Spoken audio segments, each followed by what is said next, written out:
Welcome. This is Radio Pras.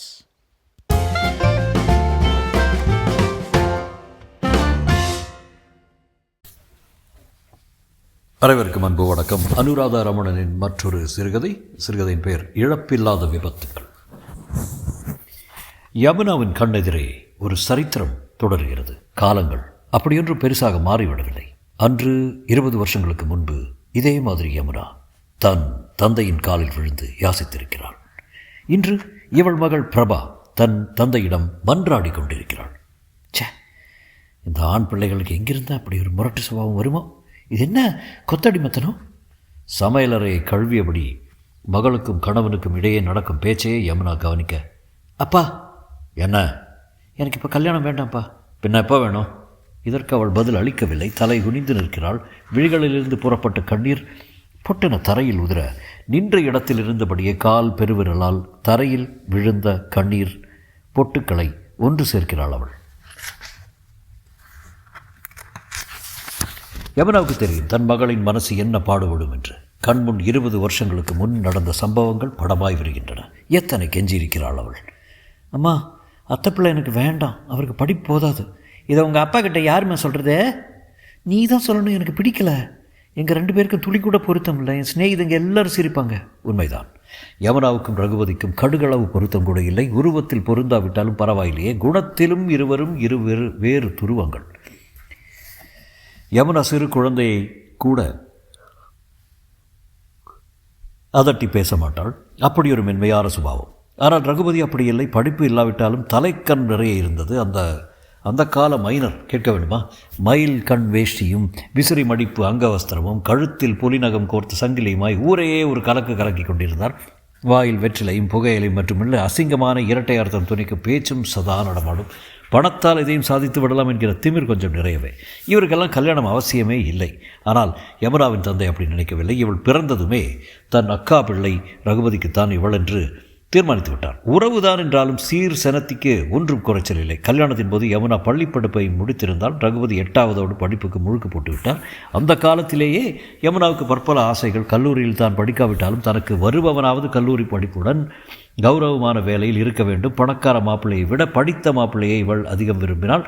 அழகான கணவனை விடவும் அன்பான கணவன் தனக்கு வேண்டும் என்று நித்தம் கனவு கண்டாள். யமுனா பாடுவாள். இனிமையான சுஸ்வரமான கர்நாடக இசையை முறைப்படி பயின்றிருக்கிறாள். வருபவனுக்கு இசை அறிவு இல்லாவிட்டாலும் ஓரளவு ரசனையாவது இருக்க வேண்டும் என்று ஆசைப்பட்டால் தான் செய்யும் சின்ன சின்ன கைவேலைகளை அவன் பாராட்டாவிட்டாலும் அதற்கெல்லாம் தடை போடலாம் தடை போடாமலாவது இருக்க வேண்டும் என ஆசைப்பட்டாள். குறைந்தபட்சம் அவளது கைச்சமையலை தினமும் இல்லாவிட்டாலும் அவ்வப்போது சிலாகிக்கிற பாங்காவது புருஷனுக்கு இருக்க வேண்டும் என்று உள்ளூர கனவு கண்டாள். இதெல்லாம் ஒரு பெண்ணுக்கே இருக்கக்கூடிய நியாயமான ஆசைகள் இல்லையா? இதில் எது தவறான ஆசை? அவளுக்கு தெரியும். ரகுபதிக்கு படிப்பில் நாட்டம் உள்ளவர்களை கண்டாலே பிடிக்காது என்பது. யமுனா 8ஆவதுக்கு மேல் பள்ளிக்கே போகக்கூடாது என்று குதி என்று குதித்தவர். வெறும் படிச்சிட்டா அதான் தலையெழுத்தில் நிற்க மாட்டேங்குது. இப்படி சிறு வயதிலேயே சாடையாக ஏசியிருக்கிறார். நவராத்திரி முதலிய பண்டிகை காலங்களில் இவள் அத்தை வீட்டுக்கு போனால் அத்தை சுவாமி முன் உட்கார்ந்து பாடச் சொல்வாள். தன் வருங்கால மருமகளின் குரல் இனிமையை பற்றி அக்கம் பக்கத்தவரிடையே பறைசாற்றிக் கொள்ள அவளுக்கு பிடிக்கும். ஆனால் யமுனா பாடிக்கொண்டிருந்தால் ரகுபதி உள்ளே வரமாட்டார். இந்த பாருமா, கல்யாணத்துக்கு அப்புறம் இந்த ஆட்ட பாடுறதெல்லாம் மூட்டை கட்டி வச்சிட சொல்லு, இதெல்லாம் எனக்கு பிடிக்காது. இப்படி யமுனாவின் முகத்தில் அடித்தார் போல சொல்லுவார். இதெல்லாம் எதனால்? நெஞ்சுக்குள்ளேயே பொங்கி கொப்பளிக்கும் தாழ்வு மனப்பான்மையினால் தான். யமுனாவுக்கு இது புரிந்தது. ஆனால் அவள் அப்பாவுக்கு இது புரியவில்லையே. ரகுபதியை இவள் வேண்டாம் என்று மறுத்ததற்கு அவர் என்னவெல்லாம் பேசினார். எவனை மனசில் வச்சுட்டு நீ இவனை வேண்டாம்னு சொல்கிற? அதை முதல்ல சொல்லு. அப்பா, என்னப்பா அது? என்னங்க, அவள் சின்ன குழந்தை மாதிரி அவகிட்ட போய் பேசுகிற பேச்சாது? நீ சுமாரடி, எல்லாம் உன்னால் தான் வந்தது. அப்போவே ரகுபதி சொன்னான் யமுனாவை மேலே படிக்க வைக்கிறது எனக்கு பிடிக்கலன்னு. அப்போவே நான் இவள் படிப்பை நிறுத்தியிருக்கணும். உன் பேச்சை கேட்டு இவளுக்கு இடம் கொடுத்தேன் பாரு. என் புத்தியை செருப்பால் அடிக்கணும். குழந்தைன்னு ரொம்ப தான் தலையை தூக்கி வச்சுட்டு ஆடாத. இந்த குழந்தை இன்றைக்கி சொந்த அத்தை மகனை வேண்டாங்கிறா. நாளைக்கு நம்ம ஜாதி இல்லாமல் குலத்துக்கு இல்லாமல் எவனையாவது இழுத்துக்கிட்டு வந்து நிற்க போகிறா. அப்போ தெரியும் உன் குழந்தையோட வண்டவாளம். உனக்கு என்ன ஒரு பாட்டை அழுது தீர்த்துட்டு பொண்ணுக்கு மாப்பிள்ளைக்கும் விருந்து வைப்ப. என் பாடு இல்லை சிக்கி அடிக்க போகுது. எத்தனை வசவுகளை சுமந்தாள் யமுனா. இவளது பிடிவாதத்தினால் எரிச்சலடைந்த அப்பா மகா சாதுவான அம்மாவையும் வம்புக்கு இழுத்த போது தான் அவளால் தாங்க முடியவில்லை. ஊமை கோட்டனாட்டம் வாயை திறக்காமல் அழிச்சாட்டியம் பண்ணுறதில் அம்மாவை கொண்டு இருக்கா பொண்ணு வழிக்கு வரலைன்னா அம்மாக்காரி அதட்டி மிரட்டி அவளை வழிக்கு கொண்டு வரணும். அதை விட்டுட்டு இவளும் அவள் பேச்சுக்கு தாளம் போட்டா.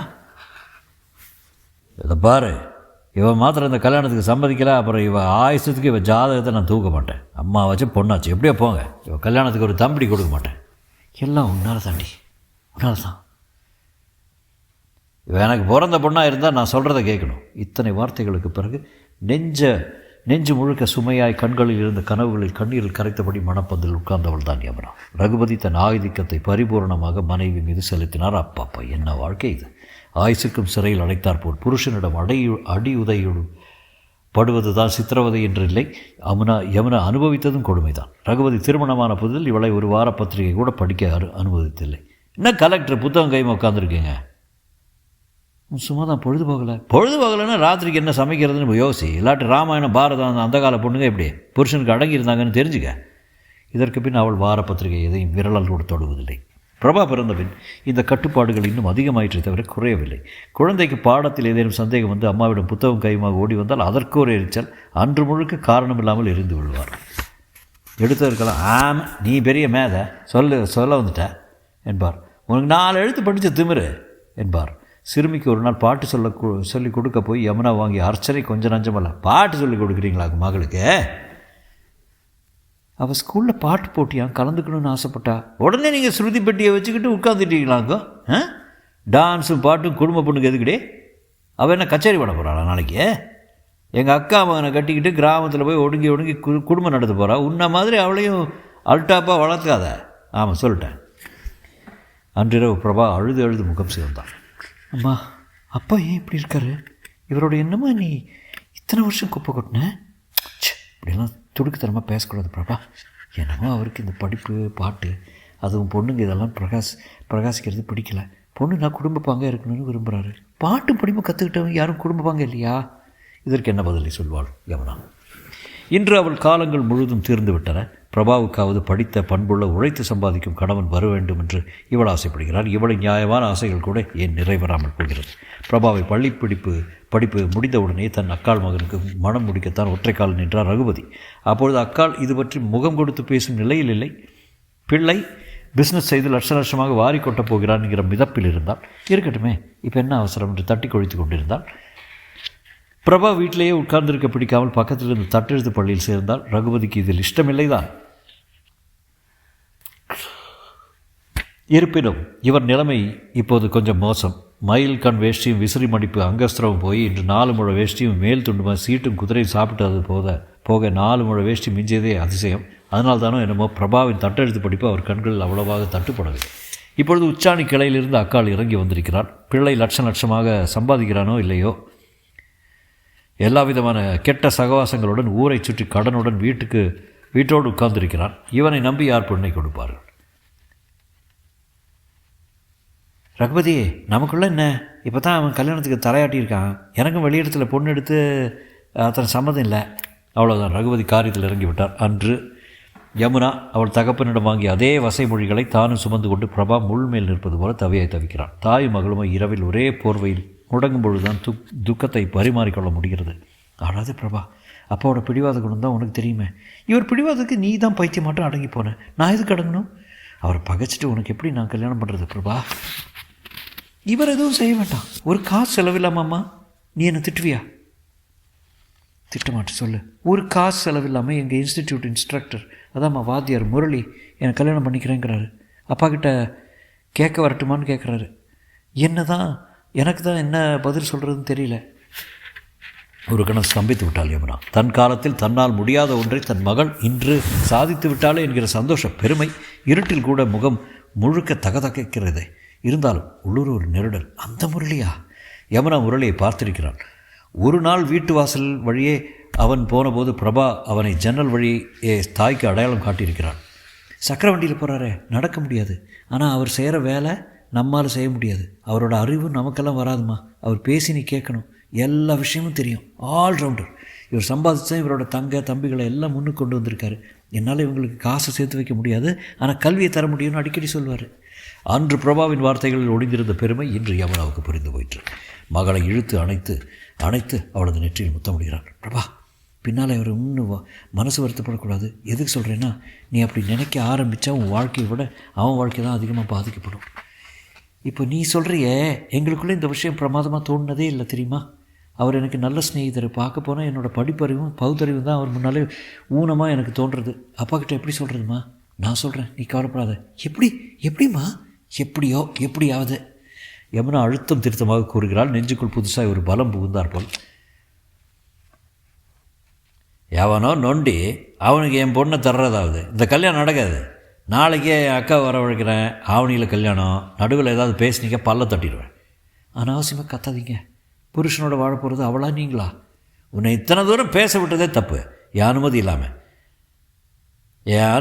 அவள் இந்த வீட்டு வாசப்படி இறங்கட்டும், பார்த்துக்கிறேன். பிரபா, நீ கிளம்பு. இவர் என்ன செஞ்சிருவாருன்னு பார்க்கலாம். ஏய், நீ மட்டும் நான் பெற்ற மகளாக இருந்தா உள்ளே போ சொல்கிறேன். இல்லை எவனுக்கோ பிறந்தவளாக இருந்தால் இப்போவே கிளம்பு சொல்கிறேன். பிரபா ஓவன் அழுகிறாள். என்ன தான் துணிச்சல் மிகுந்த பெண் என்றாலும் ரகுமதியின் இந்த வார்த்தைகளை எப்படி மீறுவாள்? அம்மா, எனக்கு கல்யாணமே வேண்டாம். இந்தா நீ சும்மா இரு. என்னங்க, அவள் உங்களுக்கு பிறந்தவ இல்லை. நிஜமாகவே இவ உங்களுக்கு பிறந்தவ இல்லை. இப்போ அவள் வெளியில் போகலாம்ல, கிளம்புடி. எனது அதிர்ந்து விட்டார் ரகுபதி. ஏன் பிரபாவும் தான் என்ன வார்த்தை சொல்லிவிட்டாளாம்மா? சுய நினைவு தான் சொன்னாளா? பின் என்னங்க, ஆனால் ஊன்னா நீங்களும் உங்கள் இனத்தை சேர்ந்தவங்களும் இந்த ஒரு வார்த்தையை எனக்கு பிறந்த மகளானா இதை உபயோகிச்சிட முடியாது. ஏதோ ஒரு நம்பிக்கையில் தானே இதை சொல்கிறீங்க. என் கல்யாணத்துக்கு முன்னால் எங்கள் அப்பா இதே வார்த்தையை சொன்னார், நான் அடங்கினேன். இப்போ நீங்கள் சொல்கிறீங்க. ஆனால் பிரபா அடங்க வேண்டியதில்லை. அவள் உங்கள் பொண்ணு இல்லை தான். என்ன செய்யணுமோ செஞ்சுக்குங்க, அடித்து வரட்டுவேன். சந்தோஷம். அவள் சொல்லி வாய் மூடுவின் செவிப்பறை கிழிந்து விடுவது போல் பலாரன் ஒரு அறை. ரகுபதியின் அறையின் வேகம் தாழாமல் யமுனாவின் கடைவாய்ப்பல் உடைந்து ரத்தம் குடகுடவென கொட்டியது. அம்மா! வெலவலத்து நின்ற மகளை கைப்பிடியாய் இழுத்து கொண்டு வெளியே வந்த யமுனா உப்பாய் கரித்த ரத்தத்தை தூவென துப்பிவிட்டு மகளை பார்த்து சிரிக்கிறாள். பிரபா, 1000 பொய்யை சொல்லி ஒரு கல்யாணத்தை நடத்தும்பாங்க. நான் என் மக கல்யாணத்துக்காக ஒரே ஒரு பொய் சொன்னேன். இத்தனை வயசுக்கு மேலே இவர் என்னை தள்ளி வைக்கிறதால நான் பெருசாக எதையும் எழுந்துட போகிறதில்ல. போ பொண்ணோட சந்தோஷத்துக்கு முன்னாடி இன்னொருத்தனோட போனவங்கிற பட்டம் ஒன்றும் பெருசு இல்லை. போ, முரளிகிட்ட சொல்லு, அவர் புரிஞ்சுப்பார். யமுனா மகளை விரட்டிவிட்டு தன் வீட்டு வாசற்படியிலே உட்கார்கிறாள். இனிமேல் ரகுபதி அவளை துரத்தி விடப் போகிறாரா, அல்லது இத்தனை வயதுக்கு மேல் இந்த விவகாரத்தை கோர்ட் வரைக்கும் இழுத்து கொண்டு போகிறாரா, இல்லை வெளியே தெரிந்தால் தம்முடைய மானம்தான் போகும் என்று இவளை மறுபடியும் வீட்டுக்குள் அழைத்துக் கொள்ளப் போகிறாரா தெரியாது. எதுவானாலும் யமுனாவை பாதிக்கப் போவதில்லை. மற்றும்